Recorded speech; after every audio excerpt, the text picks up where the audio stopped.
Welcome. We're here for the Ward 7 candidate debate. I'd like to introduce Donald R. Landis Sr., Ward 7 Councilor, and Harmony Larson.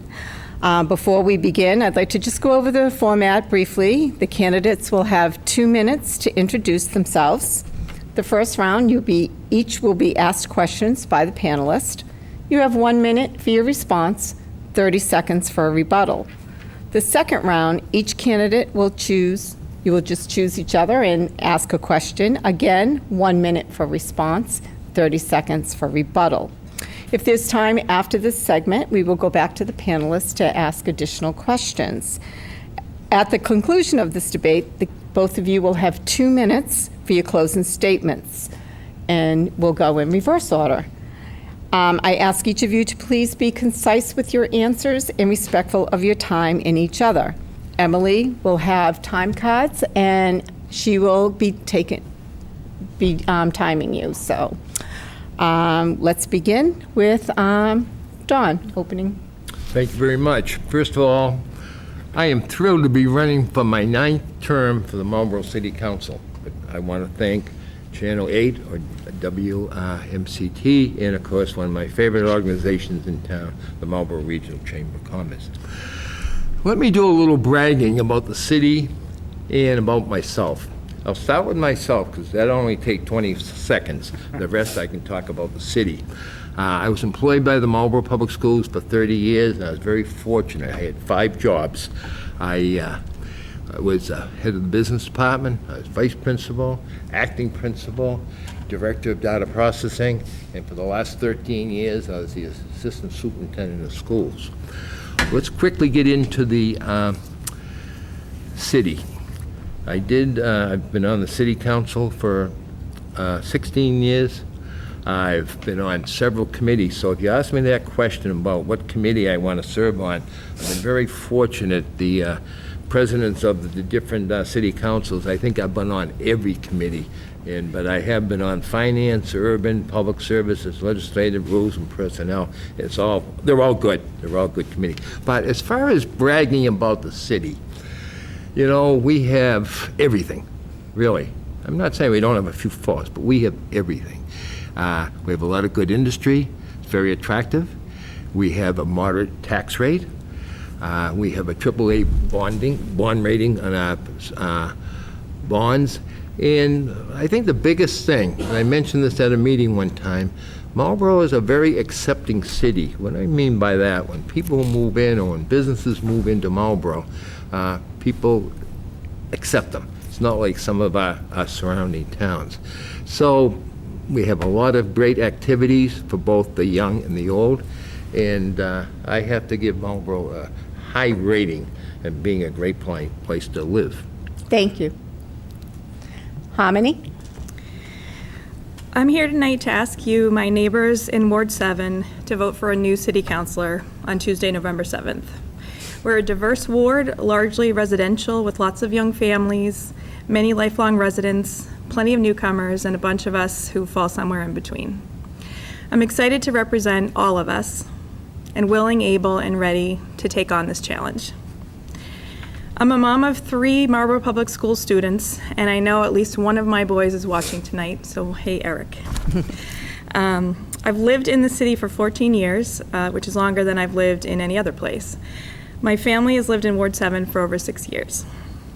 I'm a member of the Marlborough Cultural Council, and my professional background includes leadership roles in marketing, internal communications, and employee engagement, including many years in the architecture and development industry. If elected, I will push for more robust and user-friendly communication tools and more opportunities for residents to engage directly in the conversations that are shaping the future of Marlborough. Before I pulled papers back in May, I looked for a job description for a Marlborough City Councilor, but all I found were a few lines about the core function of the council. Here's what I'd include in a city councilor's job description. Be accessible and responsive to residents. Be humble and open-minded, listening to others and thinking critically about every issue so we make balanced judgments. Be helpful, connecting residents with the information and resources they need and treating them with respect and empathy, always. Be transparent and welcome public participation in government. And finally, be courageous. Counselors have influence in addition to ability to vote. We need to be proactive and willing to step outside the box. I'm here today because, like many of you, I don't feel that our current counselor has been many of these things in recent years. I raised my hand because I believe that Marlborough has all the right ingredients, sorry, distracted by the time, to shine, and we need fresh eyes and new ideas to really realize that. Thank you. All set? Yep. What's next? Okay. Bob? All we'll right. Start with the questions.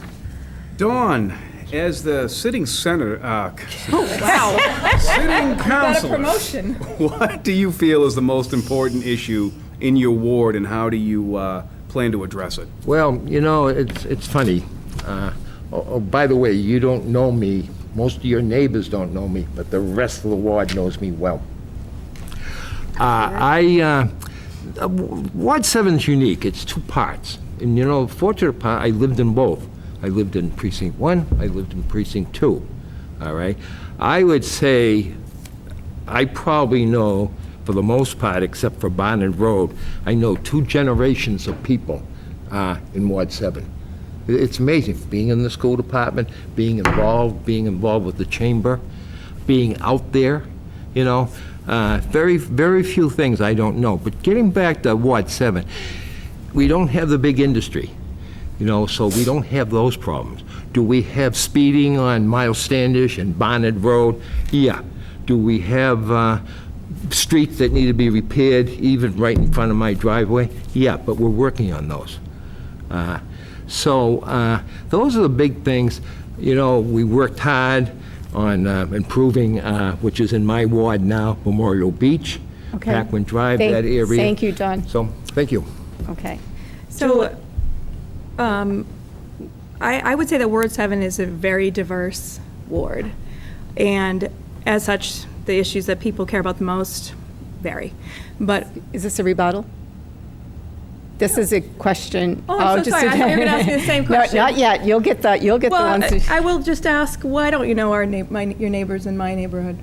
Why haven't we heard from you? They don't walk by I have a dog. They don't walk by my house. Oh, no, you do. okay. You've been I walking was by my actually house. going to ask the same question, so it's appropriate that you started talking, but then again, you got to Okay. ask the question. So, but the question is, Harmony. what do you feel is the most important issue in Ward 7, and how do you plan to address it? So, I think Ward 7 residents care about the same things that the rest of the city cares about, and on the issue I've heard the most about is development. The focus that the way that I see this is development is impacting so many other things. It's not just about traffic or the actual construction process, it's the impact on the schools. And I and many other parents are living and breathing that every day, the overcrowding in the school system, the challenge for our teachers, and the culture of learning in the classroom is on the decline. And despite the funding being strong for the school system, we really can't accept we can't continue to grow. We're bursting at the seams. So that really has to be addressed in parallel with these conversations about zoning and not as an afterthought. Thank you. Okay. So now you both can answer the question, but, all right. Well, since zoning was mentioned, what are your thoughts and plans for zoning in the city? Harmony. I understand that zoning right now is a work in progress. I don't know enough about zoning to know if that's par for the course or if we're just in that mode, if we're at that stage in our evolution as a city. I'm curious to learn a lot more. I know that there are proposed changes on the table right now. I think getting that right is critical, and we can only get that right if we invite public participation into the conversation, if we make it accessible for the public to not just show up to a meeting, but to have easy ways to access this information. There are wonderful tools out there. Co-Urbanize is one, where municipalities can post all of their development projects And citizens can very easily go back and see a timeline, see all of the documentation of what's going on, and provide feedback in a way that's accessible to people that are probably, perhaps working or with their families at 7, 8 o'clock at night. Thank you. Don? Thank you. Thank God we have good zoning laws. But zoning, it's an ongoing thing. I'm not saying we change it every other year. But as times change, certainly we did some rezoning back, I think 2014. We're taking a look at that now because things have changed. Just with the pandemic, with the industry that we've got in town, the industry we want in town. Keeping in mind, the industry is important because when we talk about tax rate, you have to have, good industry coming in, which we had. And the other thing will probably come up later, if you bring in industry, you got to have housing too, and you need a good mixture of housing. All right, thank you. Julie? Okay. What would be your plan to help veteran-owned businesses start and grow in Marlborough? Don? Okay, not being a veteran myself, it's probably the only void in my life. It just so happens that, I didn't get into the Army. My family has, my brother, my son's a West Point grad. But I like to help veterans for the simple reason they've given up a year, 2 years, 4 years. They've given up a lot. So, we can give them a tax break on their house. Fortunately, the state gives them a break on, I believe, your state colleges are tuition-free. But as far as starting the business, and maybe it's something we could work through MEDC too, give them that seed money, to start a business. And we got a wonderful veteran agent, so that's another example. We have a lot of good things going in Marlborough, and I think we should help the veterans. They've done a lot for us. Thank you. Harmony? I will say I don't know if MEDC has special, tools in their toolkit for disadvantaged businesses, including veterans, but also, women-owned businesses, minority-owned businesses, disabled persons-owned businesses. I think if they don't, that's something the city should partner with MEDC on, as creating tools and some means to give businesses a step up. I don't know what the city does either. I would hope that the city has a policy of procuring certain percentage of services or goods from disadvantaged businesses. I don't know the answer to that just yet. All right, thank you. All right, Bob? Okay, what are your thoughts on the tax rate for residents and businesses? Yeah. Actually, Harmony. Harmony. Okay. As a homeowner, I love our lower tax rate, the lower than the surrounding communities. It was a sort of lucky accident that we ended up in Marlborough. We were coming west from Watertown, which Don's homeland, which a lot of people make that westward journey, as far west as you have to go to buy a home. But I will say that communities around us accept a higher tax rate in exchange for what they view as a stronger school system. And I don't think we have to go there to achieve that. But I would feel a lot better about the low tax rate if our school system ratings were more on par with our neighbors. As far as commercial goes, I'm not a business owner. I think that our balance between commercial and residential is something Marlborough stands out in having a strong commercial tax base. Thank you. Don? Well, I've always believed in a split tax rate. And I think partially because I've always felt that it helps the residents, it helps the homeowner to have a lower tax rate. But it doesn't hurt the businesses in such a way because we have so much more to offer a business. We have good infrastructure, we have good water supply, we have good sewerage, we have decent highways. We have location, location, location. So it doesn't prevent businesses from coming to Marlborough because we have so much more to offer them. And they don't seem to mind paying, a little bit higher than residential. Okay, thank you. All right. As discussed at the mayoral debates, the West Side Fire Station. Would you support it, and how do you feel the city needs to get it done? Don? We definitely need a West Side Fire Station. I was disappointed when we didn't move forward on that. I just went down the fire station the other day, and we have a $1.7 million tower truck. In fact, they call it the truck, sitting down there. And what I think it will do to eventually do this fire station is, and I've always been after the chief on this, that we have a aerial truck or a ladder truck in the west, and we have one in the east. That fire station on Route 20 East was originally built to house a tower truck to take care of all the apartment complexes down there in Ward 1 and part of Ward 6. As far as financing it, we can do it. We have mitigation money that we have, and I think it's only a matter of time. Maybe starting in January, we will start working on that. I think the only thing I recall, Thank you, the Don. ideal place for the Harmony? My thoughts on this is that if we have strong data that shows that there's a public safety issue in parts of the city, then we should absolutely lean into eliminate those concerns to make sure that residents in every corner of the city are safe and are protected in case of an emergency.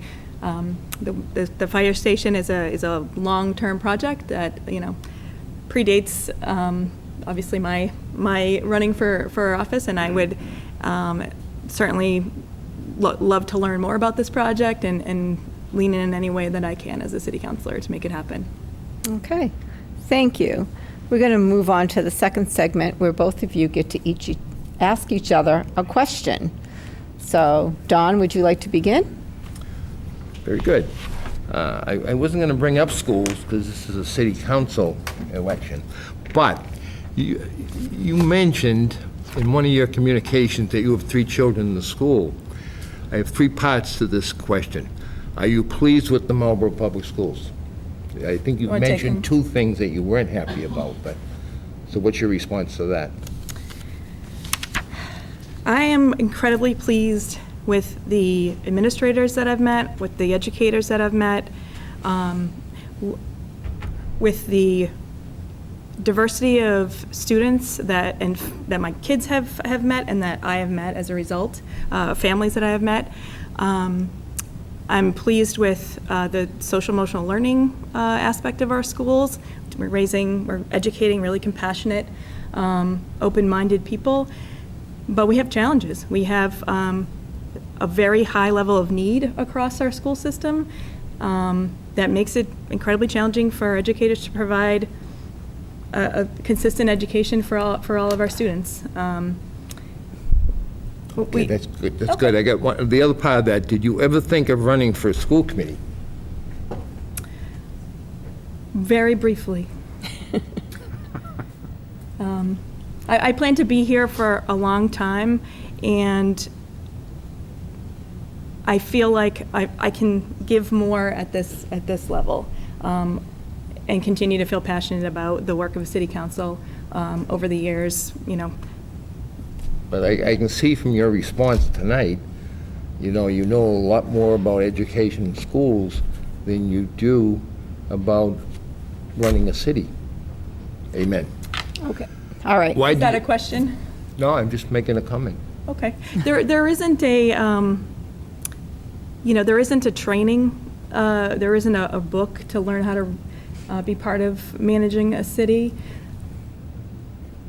You get out there and know the city well. Okay, Yep. all right. Thank you. Okay, Harmony? Yes, okay. So you've been Ward 7 City Councilor for the past 16 years. That's correct. What have you been unable to achieve in all those years that you believe you can accomplish in the next 2 years? Well, it's ironic, as I mentioned before, 7 is unique. I think I've worked with problems that most people have in 7. Road conditions, the speeding, etc. We got Memorial Beach out of the way, all right? So right now, I will continue to work very hard for 7, and I do respond to people in Ward 7. Occasionally, we hear some people from your neighbors, especially when they thought the water tank was leaking, and that was the water in their cellar, all right? And it wasn't that, it was just what they did to their yard. So I always respond, usually not an email or not a call, I visit. Yesterday, I had a wonderful meeting down on McIntyre Circle with the Commissioner of Public Works and myself, solving a road problem and a potential snow problem. So I get out there in the community, and so evidently, some of your neighbors don't know me. You don't know me. I'm out there nonstop. All right, thank you, Don. Do you have a rebuttal? Yes, I don't doubt that you get out there and interact with the people that you do, but it's not just my neighbors that have commented on not receiving a response, and I do think a city councilor needs to be able to respond in different ways, by email, by a phone call, than just arriving in person. Okay. Well, her emails are fine, but I've learned from my years in education, being vice principal and principal. Thank you, All right. Don. Is it me? No. Oh, I'm sorry. She rebutted, and so we're going to move on now. Okay. Next question, please. All right. How do you plan to maintain a business-friendly climate in the city? Well, I think that's something I get high grades for. There isn't a business that I don't get involved with that I haven't visited.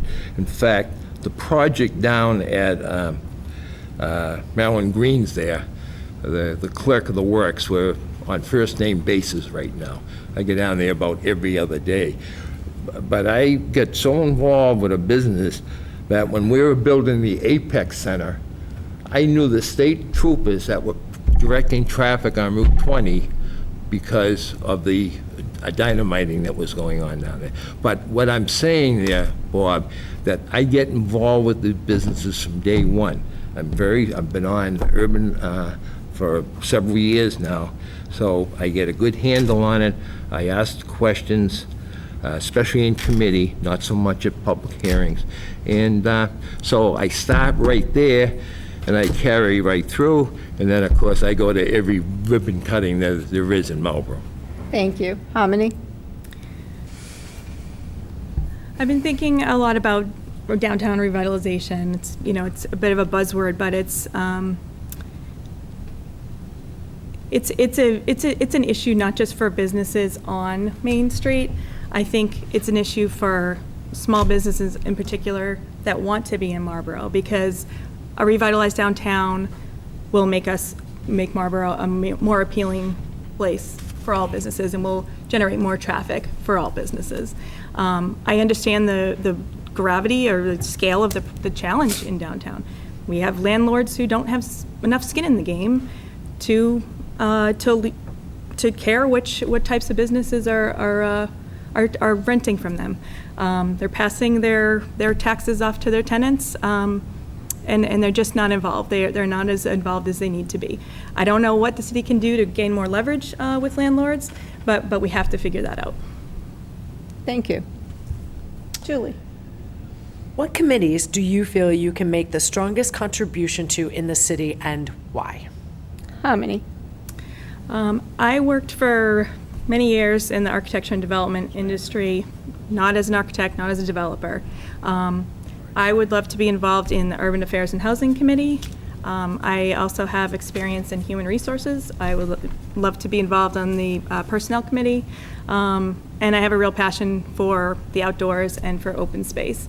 So those are the three that I would say. I also would just note that we have 12, I believe, and there's Boston, for example, obviously much larger, has 18, including a culture, arts, and special events or something committee. And I don't know what it takes to create a new committee. I would be open to exploring where we have gaps and where, as we evolve, we might need a different mix of committees. Thank you. Don? Well, as I mentioned earlier, I've been very fortunate. I've been rotated right through almost every committee, partially because in a discussion with the newly elected or the president of the city council, I think last time I mentioned that to our president, why don't you take me off these committees and give somebody else a shot at it? I think it's so important that, city councilors get on and come up and change. I love urban affairs, all right? One of my favorites, and I work very hard at, is public services. I have a great rapport with the Department of Public Works, especially the city engineer, and I also have a good relationship with the utility companies that a lot of my work is done approving them. So basically, I think I was on finance for a while, but someone, I think that's the outgoing mayor, told everybody in the world I was too liberal, so I didn't stay on finance too long. All right. Thank you. Can I just say, I appreciate what you said about giving other people a chance to step up and be part of the committees, and that's why I'm here. Thank you. Okay, in the interest of time, we now have closing comments. Already? Yes. Oh, my You've been goodness talking a gracious. lot. I got another hour to talk about Marlborough. Let's not go there. Okay. Harmony, would you like to start? Sure. So I just want to thank everyone who is involved in making this debate happen. Thank you for being here. On Tuesday, November 7th, Ward 7 voters finally have a choice, and I believe I'm the stronger choice. I have the energy, the ideas, and as a mom of 3 kids growing up here, I am very invested. I'm ready to bring new energy and a new perspective to the Ward 7 seat. I'm glad the election is less than 2 weeks away because I'm really excited to roll up my sleeves and dig into the real work of being a city councilor. The job description I will hold myself to will include being accessible and responsive, humble and open-minded, helpful, transparent, and courageous. I decided to run because I wanted a better option on Election Day, and I've heard loud and clear that many of you share that sentiment. While I thank the current Ward 7 councilor for the many years of service, I believe good leadership is knowing when to step up and also when to step back and pass the torch. While I have not had a chance yet to speak directly to nearly enough Ward 7 residents, I have laid the groundwork to make myself as accessible as possible, should you choose to elect me. I've already started building a mailing list for a new Ward 7 newsletter, and will begin hosting office hours at the library this Friday at 10 a.m. As your city councilor, this is something I'll continue to do on a regular basis. You can find more information about all of this on my website, harmonylarson.org. I want you to feel like you know what's going on at City Hall and elsewhere around the city, and you have a champion and a resource in your corner. We will not agree on every topic, and I cannot move every mountain, but I want you to feel respected and heard when it comes to the issues that matter to you and your family. Thank you for your time. I humbly ask for your vote on November 7th. Thank you. And just so that you know, there's a little fly up here that's going around. Fly. So she's not swatting at anything. It's just that it's been in my vision and I've been kind of stepping back. But Dawn, your closing comments. Very good. Before I wrap up my presentation, I'd like to publicly thank Mayor Arthur Vigil for all that he has done for Ward 7, especially Memorial Beach, and the entire city, both as a city councilor and as a mayor for 12 years. Now, I love this city, this great city, and want to continue to serve this great city and add to my 30 years in the school and 16 years in the city council. What I say, and I've heard this before, that, Dawn, where do you get the energy? How do you keep going from meeting to meeting and being involved? And we see you here and we see you there. So I don't think there's anybody that could spend more time for Ward 7 and for the city than Dawn Landis. I want to continue 2 more years at least. There is more to be done, and I want to be part of it. Thank you for the support, and please vote on November 7th. Thank you. Thank you. I'd like to thank both Harmony and Dawn. And we are going to take a short break, and then we will be back with the Counselor at Large debate. Thank you. Nicely done.